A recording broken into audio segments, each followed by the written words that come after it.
மகனே இறைவா, தூய ஆவி இறைவா,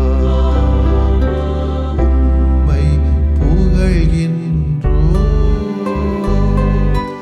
அன்புருவான இறைவா, அகிலம் காக்கும் இறைவா, அமைதி அருளும் இறைவா, உம்மை போற்றுகின்றோம். நெஞ்சில் சுமக்கும் இறைவா, நீதியில் நிறைவே இறைவா, சுமை தாங்கியே இறைவா, புகழ்ந்து போற்றி ஆராதிக்கின்றோம்.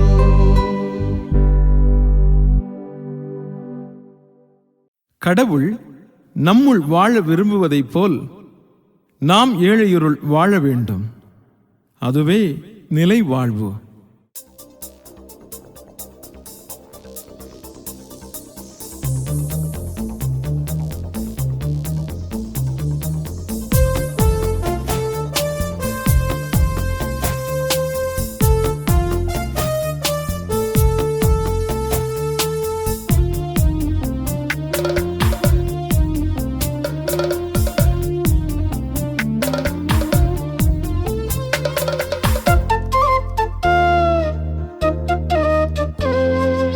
அழியாத உணவே, அகலாத உறவே, அகமெழுந்து உயிர் வாழவா. அழியாத உணவே, அகலாத உறவே, அகமெழுந்து உயிர் வாழவா.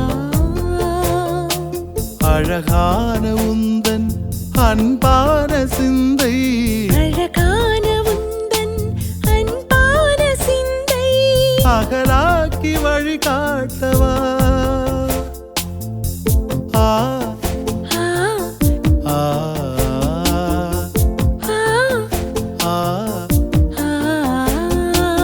அழியாத உணவே, அகலாத உறவே, அகமெழுந்து உயிர் வாழவா.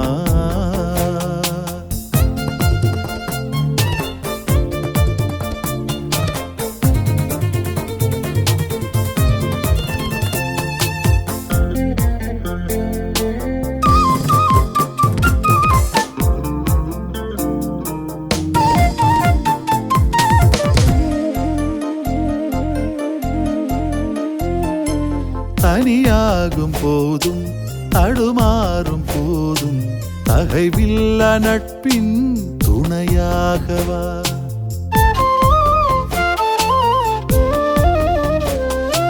பழி சேரும் போதும் பகை சூழும் போதும் அறிவுள்ள உண்மை உறவாகவா. உண்டான உணவு ஞானம் விட பெரிது, உண்டான பானம் வானம் விட பெரிது. உன்னன்பை உயிருணவாய் உளம் தருகையில் உன்னேய பார்வைகள் உயிர் சேருதே. தசத மதம ரிகசமா, தசத மதம ரிகசமா. அழியாத உணவே, அகலாத உறவே, அகமெழுந்து உயிர் வாழவா.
வாழ்ந்த வாழ்க்கை வாழ்வெல்லாம் விளிரும்.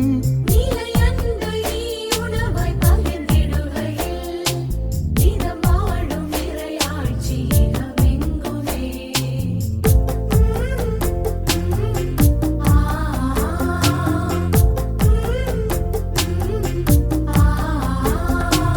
அழியாத உணவே அகலாத உறவே அகமெழுந்து உயிர் வாழவா. அழியாத உணவே அகலாத உறவே அகமெழுந்து உயிர் வாழவா. அழகான உந்தன் அன்பான சிந்தை அழகான உந்தன் அன்பான சிந்தை அகலாக்கி வழிகாட்டவா. ஆ ஆ, ஆ ம், ஆ, லலலலா. அழியாத உணவே அகலாத உறவே அகமெழுந்து உயிர் வாழவா. யோவான் எழுதிய நற்செய்தி அலகு 5 இறை சொற்றொடர்கள் 31 முதல் 47 முடிய. அக்காலத்தில் இயேசு யூதர்களை நோக்கி கூறியது, என்னை பற்றி நானே சான்று பகர்ந்தால் என் சான்று செல்லாது. என்னை பற்றி சான்று பகர வேறு ஒருவர் இருக்கிறார். என்னை பற்றி அவர் கூறும் சான்று செல்லும் என எனக்கு தெரியும். யோவானிடம் ஆள் அனுப்பி நீங்கள் கேட்டபோது அவரும் உண்மைக்கு சான்று பகர்ந்தார். மனிதர் தரும் சான்று எனக்கு தேவை என்பதற்காக அல்ல, நீங்கள் மீட்பு பெறுவதற்காகவே இதை சொல்கிறேன். யோவான் எரித்து சுடர்விடும் விளக்கு. நீங்கள் சிறிது நேரமே அவரது ஒளியில் களிகூற விரும்பினீர்கள். யோவான் பகர்ந்த சான்றை விட மேலான சான்று எனக்கு உண்டு. நான் செய்து முடிக்குமாறு தந்தை என்னிடம் ஒப்படைத்துள்ள செயல்களை அந்த சான்று. நான் செய்து வரும் அச்செயல்களை தந்தை என்னை அனுப்பியுள்ளார் என்பதற்கான சான்றாகும். என்னை அனுப்பிய தந்தையும் எனக்கு சான்று பகர்ந்துள்ளார். நீங்கள் ஒருபோதும் அவரது குரலை கேட்டதும் இல்லை, அவரது உருவை கண்டதும் இல்லை, அவரது வார்த்தையும் உங்களுக்குள் நிலைத்திருக்கவும் இல்லை. ஏனெனில் அவர் அனுப்பியவரை நீங்கள் நம்பவில்லை. மறைநூல் வழியாக நிலை வாழ்வு கிடைக்கும் என எண்ணி அதனை துருவி துருவி ஆய்ந்து பார்க்கிறீர்களே.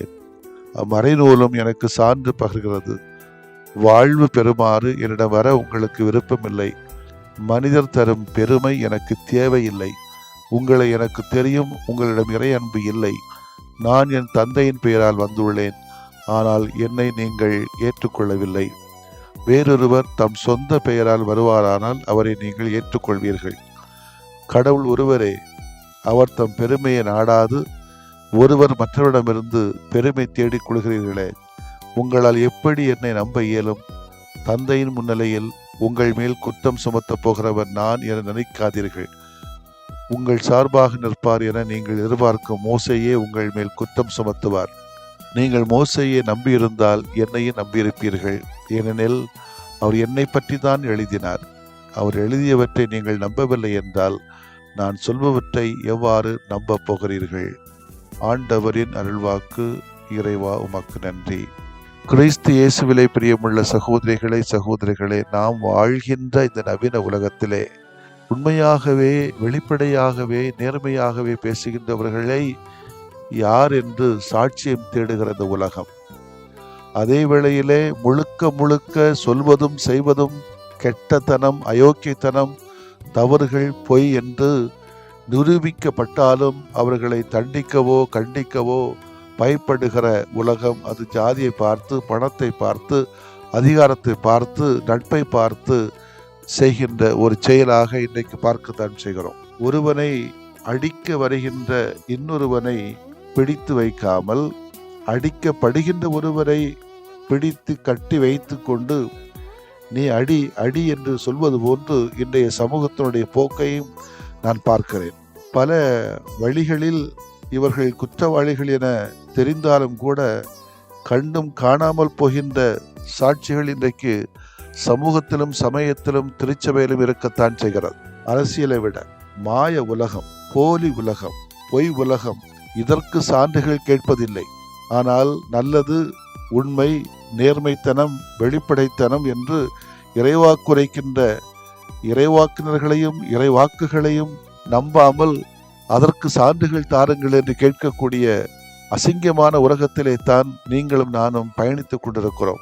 மாய உலகில் போலி சான்றுகள் தான் நிறைய இடங்களில் செயலாற்றி கொண்டிருக்கிறது.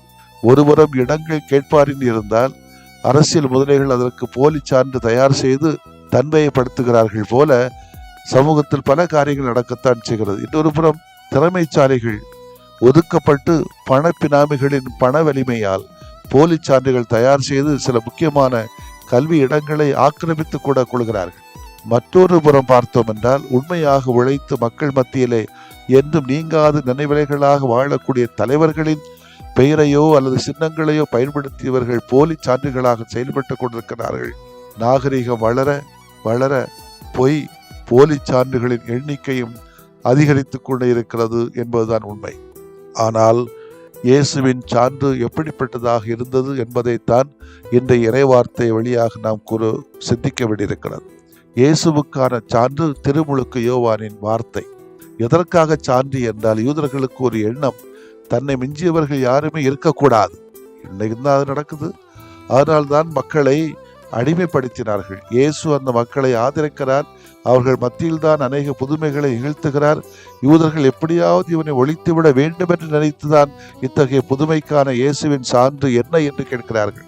அத்தகைய மனநிலையில்தான் பேய் பிடித்தவனை குணமாக்கிய போது பேய்களின் தலைவரை வைத்து பேய் ஓட்டுகிறான் என்றார்கள். காரணம், அவரை காரணம் காட்டி ஒதுக்குவதற்காக. அதனால்தான் இயேசு திருமுழுக்கு யோவானை உள்ளே நுழைகின்றார். காரணம், இயேசுவை பற்றி உண்மையாக அறிந்தவர். எப்படி என்றால், இவரே நண்பார்ந்த மைந்தர், இவர் பொருட்டு நான் பூரிப்படைகிறேன் என்ற தந்தையின் திருமுழுக்கு வார்த்தை. இதன் வழியாக அறிந்து கொள்கிறார்கள். நாம் நமக்குரிய சான்றாக எவற்றை மற்றவர்களுக்கு கொடுக்க போகிறோம் என்று நாம் யோசிப்போம். இயேசு திருமுழுக்கு யோவானுக்கு புகழ் மகிடம் சூட்டுகிறார் நற்செய்தியிலே. அதே வேளையிலே யூதர்களை கண்டிக்கிறார். ஏன் யூதர்களை, திருமுழுக்கு யோவானை புகழ்ந்து யூதர்களை கண்டிக்கிறார்? திருமுழுக்கு யோவான் மக்களால் இறைவாக்கினராக பார்க்க பெற்றவர். திருமுழுக்கு யோவான் மக்களுக்கு போதிக்க ஆரம்பித்த போது அனைவருமே மகிழ்ச்சி அடைந்தார்கள். ஏனென்றால் இறைவாக்கினர்கள் வாழ்ந்த காலத்திற்கும் திருமுழுக்கு யோவானின் காலத்திற்கும் இடையே மிக நீண்ட இடைவெளி இருந்தது. கடவுளுடைய வார்த்தை தங்களுக்கு கிடைக்கவில்லையே என்கிற ஏக்க மக்களுக்கு அதிகமாக இருந்தது. எங்கே கடவுள் நம்மை கைவிட்டு விட்டாரோ என்ற வேதனை அனைத்து யூதர்களையும் ஆட்டி எடுத்தது. இந்த சூழ்நிலையில் திருமுழுக்கு யோவானின் வருகை, வாழ்வு, போதனை மக்களுக்கு மிகப்பெரிய ஆறுதலாக இருந்தது. எனவே அவர்கள் திருமுழுக்கு யோவானை மிகவும் நேசித்தார்கள். ஆனால் திருமுழுக்கு யோவான் அவர்களின் வாழ்வில் இருந்த குறைகளை சுட்டிக்காட்ட ஆரம்பித்த பொழுது அவர்கள் கோபம் கொள்ள தொடங்கினார்கள். அவரை வெறுக்க ஆரம்பித்தார்கள். சாதாரண மக்கள் அவரை நேசித்தாலும் ஆளும் வர்க்கத்தினர், அதிகார வர்க்கத்தினர் அவரை வெறுக்க தொடங்கினார்கள். இதுதான் சொன்னேன், பஸ்ஸில் பின்னால் இருக்கிறது ஒன்று, பணி வாழ்வில் செய்கிறது இன்னொன்று. தூக்கி அப்பப்போ தூக்கி வாரி போடும். அதனால் கட்டியாக பிடித்து கொண்டு சொன்னால் நிச்சயமாக வாழ்வு உறுதி. திருமுழுக்கு யோவானின் உண்மை அவர்களை சுட்டது. இன்றைக்கு சொல்லப்படுகிற போதனைகள் நமது வாழ்வை சுடுகிற போது நாமும் நமக்கு போதிக்கக்கூடியவர்களை வெறுப்போடு தான் பார்க்கிறோம். போதிக்கிறவர்களும் எதற்கு, தனக்கு தேவையில்லாத வம்பு என்று உள்ளம் கொண்டவர்களாய் மக்களை தொடாத போதனைகளையே தந்து கொண்டிருக்கிறார்கள். நமது போதனை மக்களை தொட்டு அவர்களது வாழ்வை மாற்றுவதாக அமைந்திட வேண்டாமா? யூதர்களின் சட்டப்படி ஒருவர் தமக்கு தாமே சாட்சியாக இருக்க முடியாது. அவருக்கு பிற சாட்சிகள் தேவை. எனவே இயேசுவும் யூதர்களின் சட்டத்தை மதித்து தம்முடைய சான்றுகளை முன்வைக்கிறார். இயேசுவின் முதல் சான்று திருமுழுக்கு யோவான். அவரை பற்றிய இயேசு, என்னை பற்றி சான்று பகிர வேறு ஒருவர் இருக்கிறார், என்னை பற்றி அவர் கூறும் சான்று செல்லும் என எனக்கு தெரியும். யோவானிடம் ஆள் அனுப்பி நீங்கள் கேட்டபோது அவர் உண்மைக்கு சான்று பகிர்ந்தார் என்கிறார் இயேசு. திருமுழுக்கு யோவான் ஒரு நேர்மையாளர், இறைவாக்கினர். அவருடைய சான்று ஏற்றுக்கொள்ளத்தக்கது. இரண்டாவது சான்று அவரது பணிகள், செயல்கள். நான் செய்து முடிக்குமாறு தந்தை என்னிடம் ஒப்படைத்துள்ள செயல்களே அச்சான்று. நான் செய்து வருகின்ற அச்செயல்களை தந்தை என்னை அனுப்பியுள்ளார் என்பதற்கான சான்றாகும். கனிகளை கொண்டே மரத்தை எடை போடலாம் என்னும் இயேசுவின் வாக்கிற்கு அவரது பணிகளை உரைக்கல். இயேசுவின் பணிகள் நேர்மையான, உள்நோக்கமற்ற, தந்தைக்கு பணிந்து அவர் ஆற்றிய பணிகள். மூன்றாவது சான்று மறைநூல். மறைநூல் வழியாக நிலைவாழ்வு கிடைக்கும் என அதனை துருவி துருவி ஆய்ந்து பார்க்கிறீர்களே, அம்மறைநூலும் எனக்கு சான்று பகிர்கிறது. இறைவார்த்தைப்படியே இயேசு வாழ்ந்தார். இறைவார்த்தை முன்மொழிந்த அனைத்து வாக்குகளையும் அவரது வாழ்வு பணிகளும் நிறைவேற்றின. இயேசுவை போல, திருமுழுக்கு யோவானைப் போல நமக்கும் மறைநூலும் நமது நேர்மையான பணிகளும் யோவானை போன்ற நேர்மையான மனிதர்களும் சான்றுகளாக இருந்தால் நாம் பேறு பெற்றவர்களே. ஆமேன். மன்றாடுவோமாக. தந்தையின் திருவுளப்படியே பணியாற்றிய ஆண்டவரை உம்மை போற்றுகிறோம். உம்மை போலவே நாங்களும் தந்தை இறைவனின் திருவுளத்திற்கு பணிந்து நேர்மையாக உண்மையாக பணியாற்றி நேர்மையாளர்களின் நம்பிக்கையை பெற்று வாழுகிற வரத்தையும் திறந்த உள்ளம் கொண்டவர்களாக வாழ்ந்திட வரத்தையும் எங்களுக்கு தாரும். ஆமேன். நீங்கள் அழுவீர்கள், புலம்புவீர்கள், அப்பொழுது உலகம் மகிழும். நீங்கள் துயருறுவீர்கள், ஆனால் உங்கள் துயரம் மகிழ்ச்சியாக மாறும்.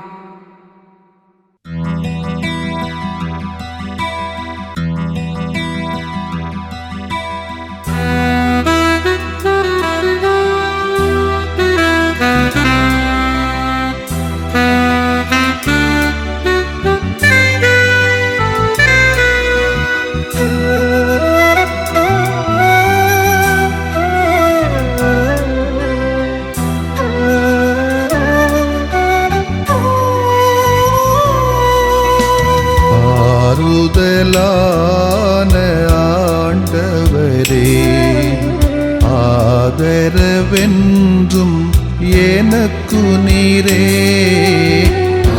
ஆறுதலான ஆண்டவரே, ஆதரவென்றும் எனக்கு நீரே.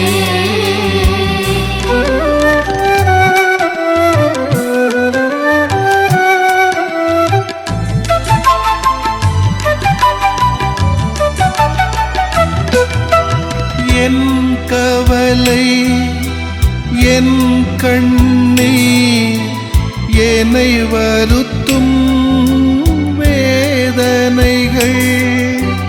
என் கவலை, என் கண்ணீர், என்னை வருத்தும் வேதனைகள்.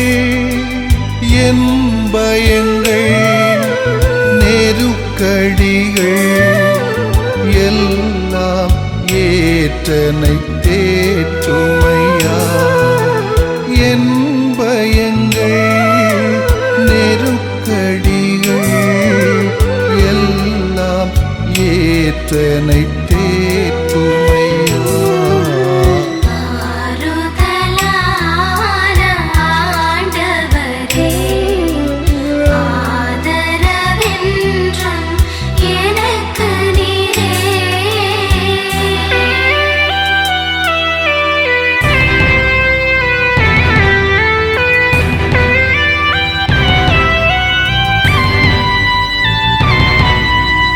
என் இழப்பு, என் பிரிவு, என்னை வாட்டும் சோதனைகள். என் இழப்பு, என் பிரிவு, என்னை வாட்டும் சோதனைகள். என் பாவங்கள், மனப்பாரங்கள் எல்லாம் சுமந்தனை தாங்குமையா.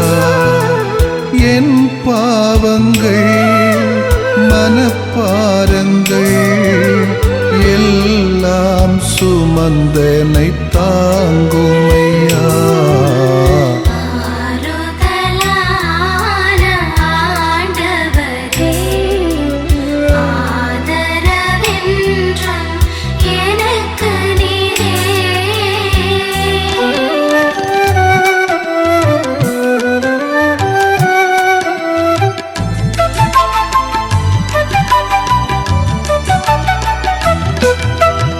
என் குடும்பம், என் பணிகள் என்னை அழுத்தும் பல சுமைகள். என் குடும்பம், என் பணிகள் என்னை அழுத்தும் பல சுமைகள், என் நோய்கள், கடன் துயர்கள் எல்லாம் பார்த்தென்னை நடத்துமையா. என் நோய்கள், கடன் துயர்கள் எல்லாம் பார்த்தென்னை நடத்துமையா. ஆறுதலான ஆண்டவரே, ஆதரவென்றும் எனக்கு நீரே.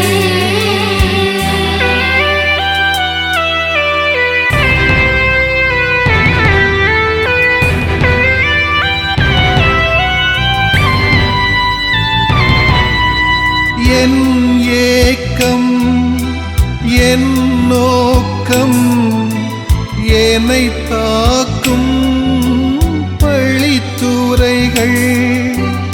என் ஏக்கம், என் நோக்கம், என்னை தாக்கும் பழித்துரைகள்.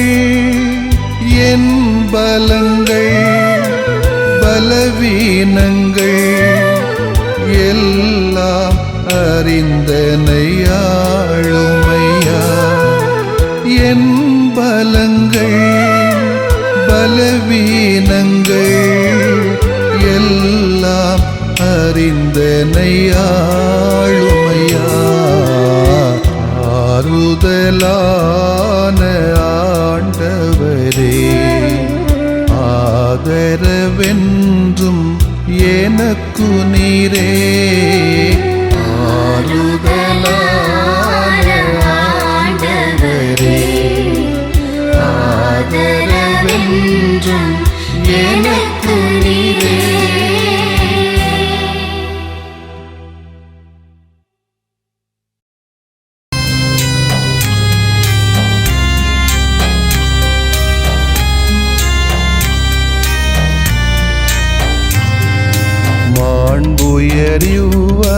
அருளடையாளத்தை தாழ்ந்து பணிந்து ஆராதிப்போம். பழைய நியம முறைகள் அனைத்தும் இனி மறைந்து முடிவு பெறுக. புதிய நியம முறைகள் வருக. புலன்களாலே மனிதன் இதனை அறிய இயலா. குறைகள் நீக்க நம்பிக்கையின் உதவி பெறுக.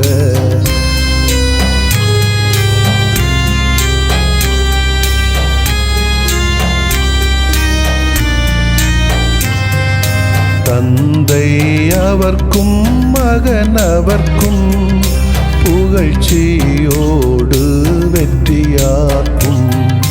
மீட்பின் பெருமை மாட்சிமையோடு வலிமை வாழ்த்து யாவுமாக.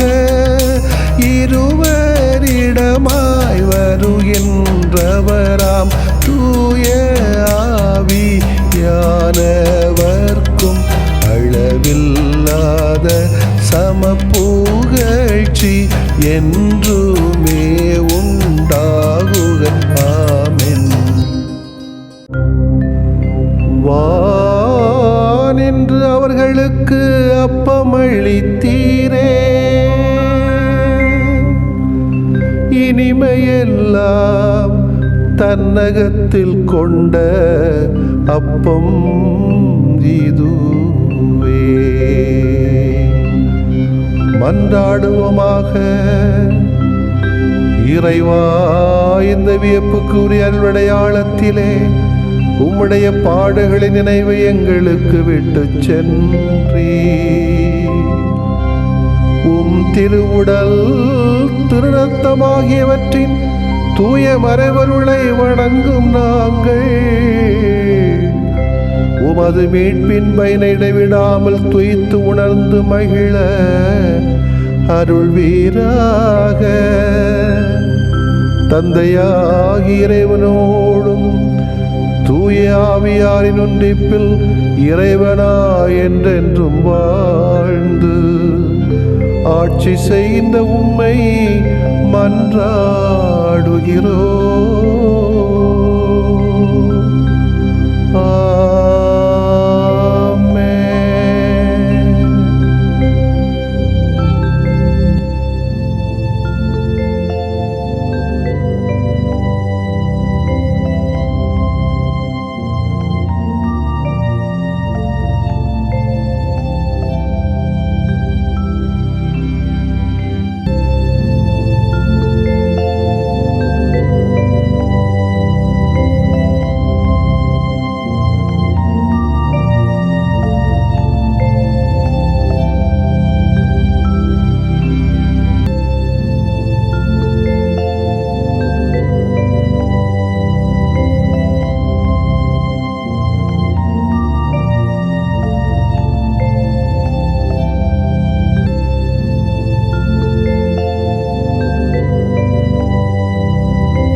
அன்புருவாயமில் வாரும் குழந்தை இயேசுவே, அற்புதங்கள் கோடி புரியும் புனித செல்வமே. அன்புருவாயமில் வாரும் குழந்தை இயேசுவே, அற்புதங்கள் கோடி புரியும் புனித செல்வமே. அபயம் தேடி உமது பாதம் ஓடி வந்தோமே, அருளை உபயமாக வழங்க வேண்டி நின்றோமே. அன்புருவாயமில் வாரும் குழந்தை இயேசுவே, அற்புதங்கள் கோடி புரியும் புனித செல்வமே.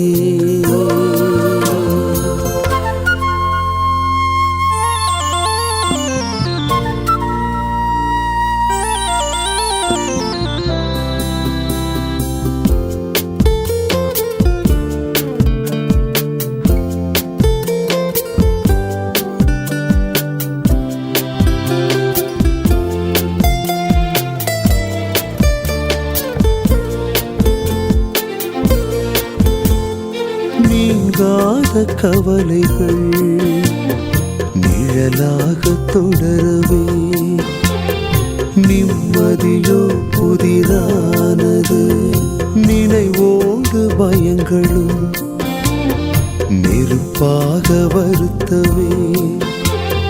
நிகழ்காலம் எதிரானது, நீர் எங்கள் நெஞ்சத்தின் நல் நம்பிக்கை, நீர்தாமே என்றென்றும் எங்கள் துணை.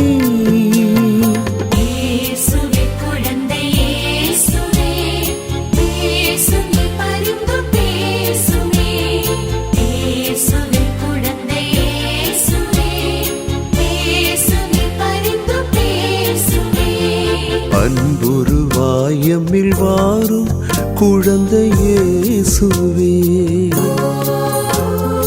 அற்புதங்கள் கோடி புரியும் புனித செல்வமே.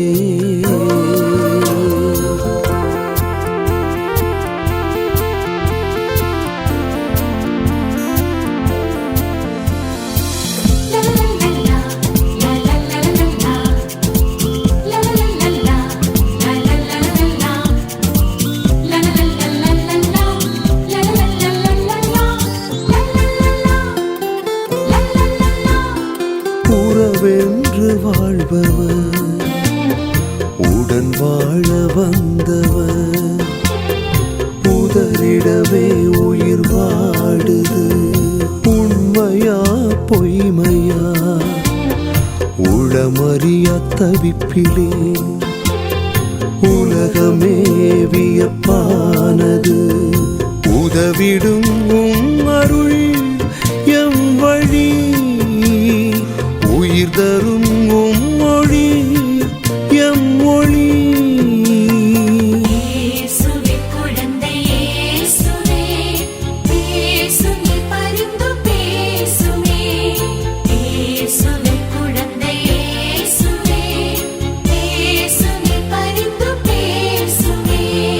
அன்புருவாய் எம்மில் வாரும் குழந்தை இயேசுவே. அற்புதங்கள் கோடி புரியும் புனித செல்வமே. அன்புருவாய் எம்மில் வாரும் குழந்தை இயேசுவே. அற்புதங்கள் கோடி புரியும் புனித செல்வமே. அபயம் தேடி உமது பாதம் ஓடி வந்தோமே. அருளை உபயமாக வழங்க வேண்டி நின்றோமே.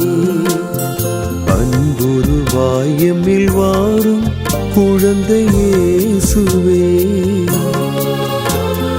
அற்புதங்கள் கோடி புரியும் புனித செல்வமே.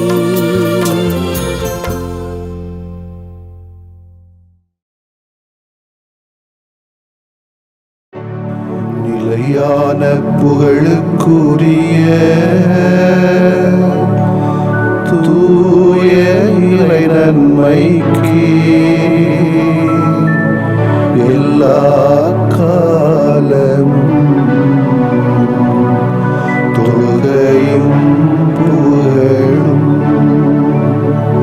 போற்றியும் ஆட்சிமையும் உண்டாக கடவது. போற்றியும் ஆட்சிமையும் உண்டாக கடவது. தந்தை, மகன், தூய ஆவியாரின் பெயராலே ஆமென்.